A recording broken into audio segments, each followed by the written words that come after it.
Hello guys, and welcome back again to another WordPress tutorial.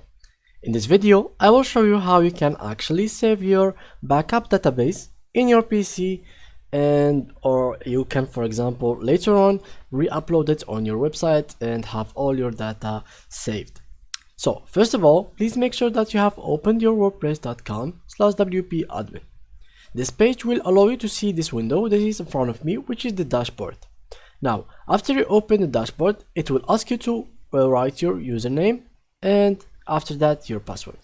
After that, this window, as you can see here, will be opened.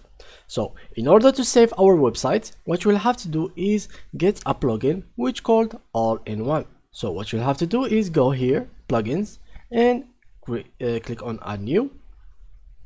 And from here, you click on here and write all-in-one plugin.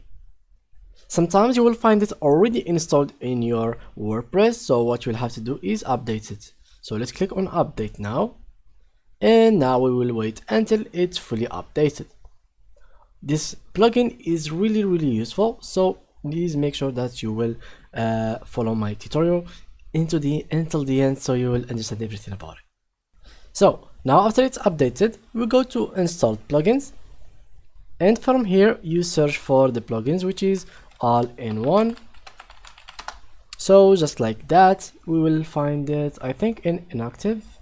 Let's search for it. All-in-one SEO pack, all-in-one WP migration. So this is the one.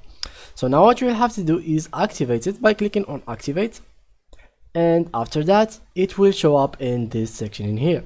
If anything happened and it didn't appear here, make sure to re-watch the video or just delete the plugin and reinstall it. So now let's click on it, and as you can see here, you can either add or like import a file from your PC that has data of like a previous website, or else if you want to export the data of this current website, you can export it to and choose whatever website or whatever wherever like uploading website you want. There is like normal file, there is the FTP, there is which is FileZilla, here is the Dropbox, Google Drive, Mediafire, and there is much about that.